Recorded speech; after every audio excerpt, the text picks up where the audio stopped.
Price lord. ಕರ್ತನಾಮಕ್ಕೆ ಸ್ತೋತ್ರವಾಗಲಿ. ಕರ್ನಾಟಕ ಕ್ರೈಸ್ತರ ಸಂಘಟನೆ ಪ್ರಾರ್ಥನೆ ತಂಡದವರ ಮೂಲಕ ಯೇಸುಕ್ರಿಸ್ತನ ನಾಮದಲ್ಲಿ ನಿಮ್ಮೆಲ್ಲರನ್ನು ಸ್ವಾಗತ ಮಾಡ್ತಾ ಇದ್ದೀನಿ. ಈ ದಿನದ ಬೈಬಲ್ ವಾಕ್ಯ ಮುಂಜಾನೆ ವೇಳೆಯಲ್ಲಿ ದೇವರ ಸಮ್ಮುಖದಲ್ಲಿ ವಾಕ್ಯ ಹೇಳೋದಕ್ಕೆ ದೇವರು ಕೊಟ್ಟ ಅವಕಾಶಕ್ಕಾಗಿ ದೇವರಿಗೆ ನಾನು ಕೋಟಿ ಕೋಟಿ ಸ್ತೋತ್ರವನ್ನು ಸಲ್ಲಿಸುತ್ತೇನೆ. ಕೀರ್ತನೆಗಳು 46ನೇ ಅಧ್ಯಾಯ 1ನೇ ವಾಕ್ಯವನ್ನು ಓದಿಕೊಳ್ಳೋಣ. ದೇವರು ನನಗೆ ಆಶ್ರಯ ದುರ್ಗವಾಗಿದ್ದಾನೆ, ಆತನು ಇಕ್ಕಟ್ಟಿನಲ್ಲಿ ನನಗೆ ವಿಶೇಷ ಸಹಾಯಕನು. ಆದುದರಿಂದ ಭೂಮಿಯು ಮಾರ್ಪಟ್ಟರೂ ಬೆಟ್ಟಗಳ ಸಮುದ್ರದಲ್ಲಿ ಮುಳುಗಿ ಹೋದರೂ ನನಗೇನು ಭಯವಿಲ್ಲ. ಹಲ್ಲೆಲೂಯಾ. ನೋಡಿ, ವಾಕ್ಯದಲ್ಲಿ ನೋಡೋ ಪ್ರಕಾರ ದೇವರು ನಮಗೆ ದೇವರು ನಮಗೆ ಆಶ್ರಯ ದುರ್ಗವಾಗಿದ್ದಾನೆ, ಆತನು ಇಕ್ಕಟ್ಟಿನ ನಮಗೆ ವಿಶೇಷ ಸಹಾಯಕನಂತ ಈ ವಾಕ್ಯದಲ್ಲಿ ನಾವು ಓದಿಕೊಳ್ಳುತ್ತೇವೆ. ನೋಡಿ, ಅಂದರೆ ದೇವರ ಮಕ್ಕಳೇ, ಇವತ್ತು ನಮಗೆ ಇಕ್ಕಟ್ಟು ಬರುವ ಸಮಯದಲ್ಲಿ, ಅನೇಕ ಪ್ರತಿಕೂಲಗಳು ಹೋರಾಟಗಳು ಬರುವ ಸಮಯದಲ್ಲಿ, ಅನೇಕ ಕಷ್ಟದಲ್ಲಿ ವೇದನೆಯಲ್ಲಿ ಹಾದು ಹೋಗುತ್ತೀರಾ. ಯಾವ ವಿಷಯದಲ್ಲಿ ನೀವು ಇಕ್ಕಟ್ಟಿನ ಅವಸ್ಥೆಯಲ್ಲಿ ಹಾದು ಹೋಗ್ತಾ ಇದ್ದೀರೋ ಆ ಇಕ್ಕಟ್ಟಿನ ಸಮಯದಲ್ಲಿ ದೇವರು ನಮಗೆ ಏನಾಗಿರ್ತಾರೆ? ಆಶ್ರಯ ದುರ್ಗವಾಗಿರ್ತಾರೆ. ಹಲ್ಲೆಲೂಯಾ. ಆತ ಇಕ್ಕಟ್ಟಿನಲ್ಲಿ ನಮಗೆ ವಿಶೇಷ ಸಹಾಯಕನು. ದೇವರು ನನಗೆ ಆಶ್ರಯ ದುರ್ಗವಾಗಿದ್ದಾನೆ, ಇಕ್ಕಟ್ಟಿನಲ್ಲಿ ಆತ ನಮಗೆ ವಿಶೇಷ ಸಹಾಯಕನಾಗಿದ್ದಾನೆ. ಅಂದರೆ ನೋಡಿ ದೇವರ ಮಕ್ಕಳೇ, ದೇವರು ನಮಗೆ ಆಶ್ರಯ ದುರ್ಗವಾಗಿದ್ದಾನಂದರೆ ಆತನ ಯಾವಾಗಲೂ ನಮಗೆ ಈ ಲೋಕದಲ್ಲಿ ಮನುಷ್ಯರಿಗಿಂತ ಹೆಚ್ಚಾಗಿ, ಕುಟುಂಬಕ್ಕಿಂತ ಹೆಚ್ಚಾಗಿ, ಎಲ್ಲರಿಗಿಂತ ಹೆಚ್ಚಾಗಿ ದೇವರು ನಮಗೆ ಆಶ್ರಯ ದುರ್ಗವಾಗಿರಬೇಕು.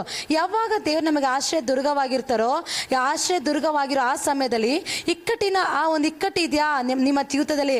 ಯಾವ ಒಂದು ಅವಸ್ಥೆಯಲ್ಲಿ ಇಕ್ಕಟ್ಟಿನಲ್ಲಿ ಹಾದು ಹೋಗ್ತಾ ಇದ್ದೀರಾ, ಯಾವ ಪರಿಸ್ಥಿತಿನಲ್ಲಿ ನೀವು ಇಕ್ಕಟ್ಟಿನಲ್ಲಿ ಹಾದು ಹೋಗ್ತಾ ಇರ್ತೀರೋ ಆ ಇಕ್ಕಟ್ಟಿನ ಸಮಯದಲ್ಲಿ ದೇವರು ನಮಗೆ ಏನಾಗಿರ್ತಾರೆ? ವಿಶೇಷ ಸಹಾಯಕನಾಗಿರ್ತಾರೆ. ಹಲ್ಲೆಲೂಯಾ. ಅಂದರೆ ಇವತ್ತು ನೀನು ಸಾಲದ ಒಂದು ಇಕ್ಕಟ್ಟಿನಲ್ಲಿ ಇರ್ಬೋದು, ಅನೇಕ ದುಃಖದಲ್ಲಿ ಇಕ್ಕಟ್ಟಿನ ಸಮಸ್ಯೆದಲ್ಲಿ ಹಾದು ಹೋಗ್ತಾ ಇರ್ಬೋದು, ಅನೇಕ ಭಾರದ ಇಕ್ಕಟ್ಟಿನಲ್ಲಿ ಇದು ಇರ್ಬೋದು, ಯಾರಿಗೂ ಹೇಳ್ಕೊಳ್ಳೋಕ್ಕಾಗದ ರೀತಿಯಲ್ಲಿ ಒಂದು ಇಕ್ಕಟ್ಟಿನ ಒಂದು ಅವಸ್ಥೆಯಲ್ಲಿ ನೀನು ಹಾದು ಹೋಗ್ತಾ ಇರ್ಬೋದು.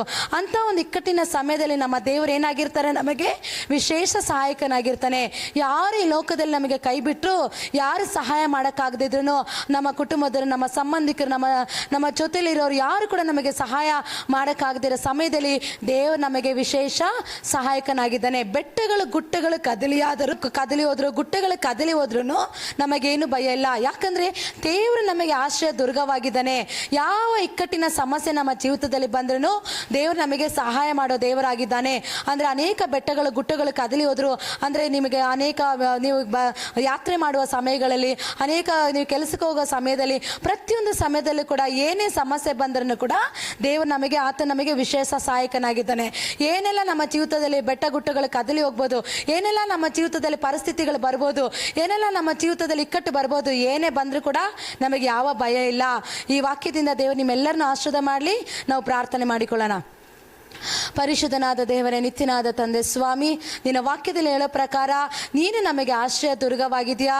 ಆಶ್ರಯ ದುರ್ಗವಾಗಿರುವಾಗ ಇಕ್ಕಟ್ಟು ಬರುವ ಸಮಯದಲ್ಲಿ ನಮಗೆ ವಿಶೇಷ ಸಹಾಯಕನಾಗಿರ್ತೀಯ ಅಂತ ಹೇಳಿದೆಯಲ್ಲಪ್ಪ.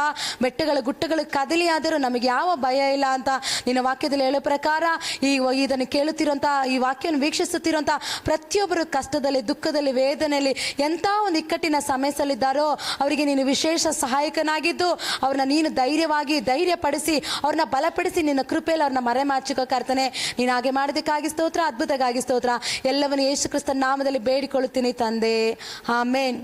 ಹಲ್ಲೆಲೂಯಾ. ಈ ವಾಕ್ಯದಿಂದ ದೇವರು ನಿಮಗೆ ಆಶೀರ್ವಾದವಾಗಿರುವುದಾದರೆ ನೀವು ಅನೇಕರಿಗೆ ಶೇರ್ ಮಾಡಿ, ನೀವು ಕೂಡ ಆಶೀರ್ವಾದ ಹೊಂದಿಕೊಳ್ಳಿ. God bless you.